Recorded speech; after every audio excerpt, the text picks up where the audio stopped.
Sebab tu Nabi SAW suruh buat apa? Nak bagi berasa cukup ni dua amalan. Cukup ni bukan maksud banyak. Cukup ni cukup. Banyak dia boleh jadi mudarat. Sikit dia rasa tak cukup. Cukup ni ialah apa yang sesuai kadar dia untuk dia, supaya dia tak rosak. Nak bagi contoh mudah, kopi. Bawa kopi, bawa gula. Kan? Sallallahu alaihi Muhammad. Minum kopi tanpa gula, pahit, tak sedap. Ambil 1 sudu gula, bancuh. Manis sikit, tak apa nak sedap lagi. Ambil 2 sudu gula, bancuh. Okey lah, rasa okey lah. Ambil 3 sudu gula. Rasa ngam, cantik, sedap. Ketiga ke 2 cukup? 2? Bagi jaga kesihatannya orang. Faham ni? Masuk gula lagi 4 sudu gula, dah terlampau manis dah. Masuk 5 sudu gula, oh tak boleh minum. Masuk 6 sudu gula. Pasal apa? Langsung tak boleh minum lah, bau mudarat lagi. Itulah harta sebenarnya. Itulah rezeki sebenarnya. Rezeki yang baik kat kita ialah yang cukup-cukup je kat kita. Sallallahu alaihi Muhammad. Faham tak ni? Jadi macam mana kita tahu level cukup untuk kita ni banyak mana? Kita tak tahu. Yang ni rahmat main. Yang ni yang kita perlu kepada rahmat Allah, supaya Allah bagi kat kita rezeki yang cukup-cukup je kat kita, yang tak lebih supaya tak kita boleh merosakkan kita, ataupun kurang yang menyebabkan kita tak cukup dalam keperluan kehidupan kita. Kita nak minta Allah bagi aku rezeki yang cukup-cukup je. Rahmat. Sallallahu alaihi wasallam. Tapi tuan-tuan rasa rajin nak doa macam tu. Macam Nabi doa, ya Allah berilah yang secukup-cukupnya kepada keluarga Muhammad. Tuan-tuan rasa tuan-tuan rajin nak doa macam tu. Ya Allah bagi cukup-cukup dah lah. Ada? Mana ada kita doa, ya Allah bagilah rezeki melimpah ruah, tu kita minta lah. Betul kan? Sedangkan rezeki yang cantik untuk kita ialah yang cukup-cukup. Nak buat macam mana? 2 amalan. Yang pertama, kata Nabi SAW, salli ala Sayyidina Muhammad, qala Allah Ta'ala, Allah berfirman dalam satu hadis qudsi, Allahumma salli ala Sayyidina Muhammad, ya ibni Adam, wahai anak Adam, irka'li min awalin nahari arba'an. Wahai anak Adam, rokoklah kepadaku pada awal siangnya dengan 4 rakaat. Maka aku akan mencukupkan sehingga ke akhirnya. Tuan-tuan nak dapat rezeki cukup aja, yang tak bagi mudarat kat kita, waktu buat macam mana? Awal siang solat 4 rakaat. Awal siang tu waktu mana? Duha. Jadi sembahyang duha berapa rakaat? 4 rakaat. Sebelum ni sembahyang duha berapa rakaat? 2. Lepas ni buat 4. Nabi SAW, Sayyidina Aisyah radhiyallahu anha ditanya, berapa rakaat Nabi SAW sembahyang duha? Kata Sayyidina Aisyah, Nabi solat duha 4 rakaat dan Nabi SAW menambah sesukanya. Dalam satu hadis yang lain, Nabi SAW menyebutkan bahawa man sallat duha arba'an wa qabla al-ula arba'an banallahu lahu baitun fil jannah. Siapa yang sembahyang duha 4 rakaat dan sembahyang sebelum daripada zuhur 4 rakaat, maka Allah akan membina untuknya satu rumah dalam syurga. Ini semua dalil-dalil buat sembahyang duha 4 rakaat. Minimum 2 rakaat. Kata Sayyid Abu Hurairah radhiyallahu an, kekasihku Nabi SAW telah berpesan kepadaku, berwasiat kepadaku sallallahu alaihi wasallam, untuk aku tidak tinggalkan 3 perkara ni. Nah, aku tak tinggal sampai ke akhir hayatku. Apa dia? Yang pertama, sallallahu alaihi wasallam, siyam, puasa 3 ayyam min kulli syahr. Berpuasa 3 hari dalam sebulan. Dan sebulan ambil pilih puasa 3 hari. Yang kedua, sallallahu alaihi wasallam Muhammad, raka'atanud duha, 2 rakaat sembahyang duha. Tak tinggal. Maksud dia apa? Minimum sembahyang duha berapa rakaat? 2 rakaat. Cantik sembahyang duha berapa rakaat? 4 rakaat. Sallallahu alaihi wasallam. Kemudian an utiru qabla an arqud, sembahyanglah witir sebelum kamu tidur. Ini 3 amalan yang Nabi pesan kepada Abu Hurairah, Nabi SAW, dan yang dia tak tinggal dah sampai ke akhir hayat dia, dan salah satunya 2 rakaat sembahyang duha.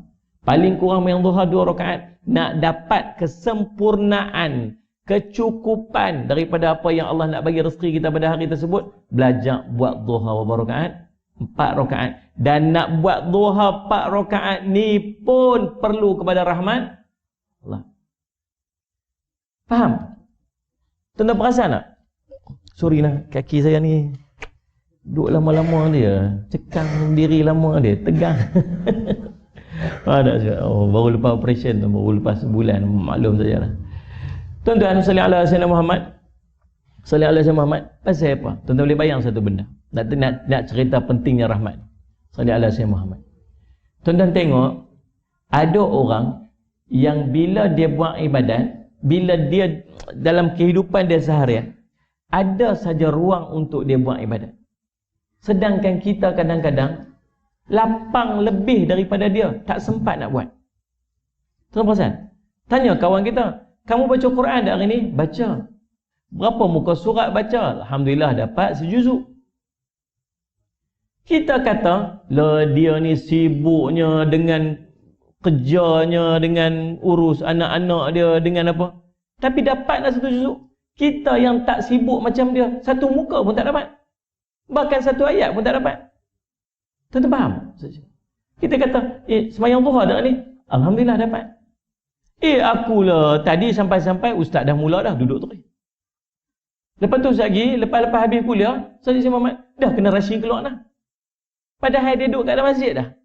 Sempat dah? Sempat. Pasal apa aku tak sempat lah? Tu rahmat. Kalau Allah nak pemudah kat seorang untuk ibadat, Allah bagi yang mudah kat dia. Kita takut kita ni tuan-tuan, Allah duk cabut berkat dalam waktu kita tu sampai kita tak sempat nak buat apa-apa. Tuan-tuan faham tak ni maksudnya?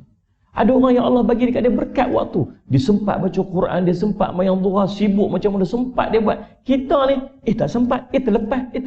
Baca Quran, tak sempat, duha. Lah dah habis waktu duha dah. Tuan-tuan faham tak ni? Sebab tu nak buat ibadat pun perlu rahmat. Dia faham tak? Tu kalau kita baca macam tu, baru tahu pentingnya rahmat. Ya Allah. Sebab tu minta apa pun tak boleh lepas daripada rahmat Allah. Allahumma salli ala sayyidina Muhammad. Jadi Allah sebut dalam Quran, wa rabbukal ghaniyyu dzur rahmah in yasha' yudhhibukum wa yastakhlif min ba'dikum man yasha'u kama ansha'akum min dzurriyyati qaumin akhirin. Dan Tuhanmu Maha Kaya lagi mempunyai rahmah jika Dia menghendaki nescaya Dia memusnahkan kamu dan menggantikan kamu dengan sesiapa yang Dia kehendaki. Setelah kamu musnah, sebagaimana Dia menjadikan kamu daripada keturunan orang-orang yang lain. Surah Al-An'am ayat 123. Apa gunanya kehidupan di dunia tanpa rahmat daripada Allah? Rahmat Allah ini sangat penting sehingga kita selalu mengulang bacaan doa bagi memohon rahmat daripada Allah, dan daripada banyak-banyak doa yang kita panjatkan kepada Allah, pastinya doa memohon rahmat akan sentiasa menjadi penutup doa kita. Birahmatika ya arhamar rahimin. Birahmatika ya arhamar rahimin. Minta apa pun tuan-tuan, salli ala sayyidina Muhammad dalam hidup. Nak minta rezeki, birahmatika ya arhamar rahimin. Nak minta anak-anak, zuriat keturunan, birahmatika ya arhamar rahimin. Nak minta kerja baru, birahmatika ya arhamar rahimin. Nak minta sihat tubuh badan, birahmatika ya arhamar rahimin. Sebab apa? Sebab dalam nikmat ada istidraj. Dalam nikmat ada istidraj. Salli ala sayyidina Muhammad. Allah bagi kat kita nikmat tuan-tuan. Salli ala sayyidina Muhammad. Apa saja yang Allah bagi kat kita, boleh jadi berkat, boleh jadi istidraj. Kenderaan yang kita ada, minta pada Allah kan? Minta, ya Allah bagilah rezeki, ya Allah bagilah kenderaan, ya Allah bagilah lulus loan ni, ya Allah pergi buat loan. Banyak-banyak deposit kan kita. Lepas tu kedai kereta tu kata apa? Ni macam dokumen tak lengkap ni. Macam tak cukup ni. Ada tak siapa-siapa boleh jadi guarantor? Tak ada siapa di guarantor ni. Macam mana ni apa semua? Bangun malam ni, ya Allah bagilah loan lulus, ya Allah, ya Allah. Ni. Tiba-tiba esok bank hantar message, loan anda telah diluluskan. Oh alhamdulillah. Kita pun dapat kereta tu yang duk parking kat situ. Pak ni sebab kereta yang tu boleh jadi nikmat yang berkat, boleh jadi istidraj. Allah bagi anak, ya Allah kahwin lama dah, ya Allah anak tak dapat lagi, ya Allah, ya Allah. Nak pergi umrah, boleh tak tolong saya titipkan doa. Apa doa ni? Tolong doakan saya bagi dapat zuriat, anak. Saya dah tak tahan dah ni. Asal balik kampung saja orang tanya. Asal balik kampung saja orang tanya. Ni bila nak beranak ni? Tanya. Sampai saya tak tahan dah, saya kata apa? Tak apa, nanti saya beli kat market seorang. Tak boleh sabar dah kita ni semua. Orang tanya. Dulu waktu tak kahwin tanya, bila nak kahwin ni? Bila nak kahwin ni? Baru kahwin sehari tanya, bila nak ada anak?